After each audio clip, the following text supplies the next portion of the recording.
Hello, sports fan. This is Stephen Hill for Sports Choice Plus, and I'm bringing you a very special breakdown. It's been breaking news today, and it's going to be covering the release of Earl Thomas from the Baltimore Ravens. Before I get right into that action, I want to make sure you go ahead and subscribe to the YouTube channel. Go ahead and hit the subscribe button so you can get the updates each and every time we have video content here on Sports Choice Plus. And you can also debate me in the comments section each and every week. Without further ado, we're going to hop right into the breaking news. Earlier this afternoon, there was rumblings, and even into Friday, into Saturday of this weekend, we saw the Baltimore Ravens reporting, and different news sources coming out of Baltimore reporting that Earl Thomas got into a physical altercation with one of his teammates. They didn't release the teammate's name at first, and then it came that Chuck Clark, a fellow safety on the Baltimore Ravens, was the one that took the punch from Earl Thomas. Earl Thomas was signed last year, if you don't remember. He was a couple of hours away from signing with the Kansas City Chiefs in the free agency market when the Baltimore Ravens swooped in, offered him a lot more money, a lot more years on a contract, and he went to Baltimore. He had a pretty good year as far as his first year, but you saw a lot of inconsistencies in that first year. Even in the playoff game against the Tennessee Titans, you saw him ending up running and essentially blocking for Henry rather than trying to tackle Henry, of the Tennessee Titans. And just overall, his 1 year in Baltimore, was it a success? Was it a failure? Some could say, you know, he was the back end, but he laid back end safety, but he made a lot of mistakes. When you're looking at what Baltimore was looking for, they got rid of Eric Weddle and they got an Earl Thomas. Yes, he's a hitter.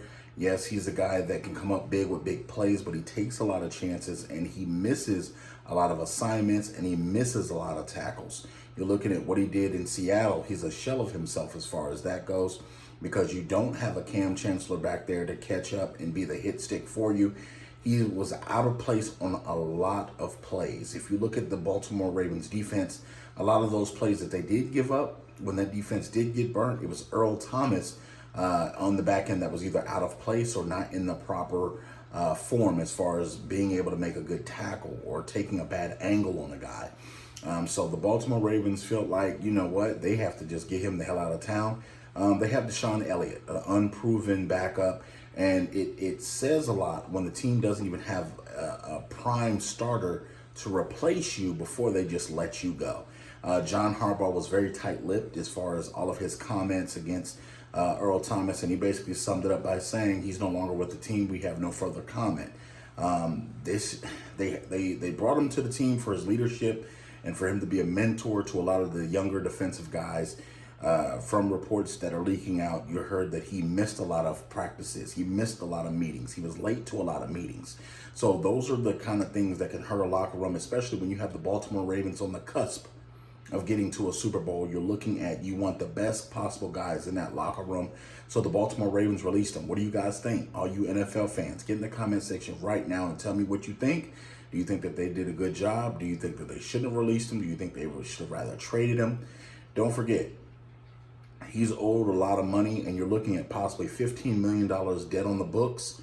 The Baltimore Ravens can go after up to $10 million of that. If they go, I'm sure if they go after that money, he's going to file a grievance, and the NFL is going to have to get involved to see what exactly is owed. But the Cowboys and the 49ers are in tow as far as chasing after Earl Thomas, trying to get him on their football team.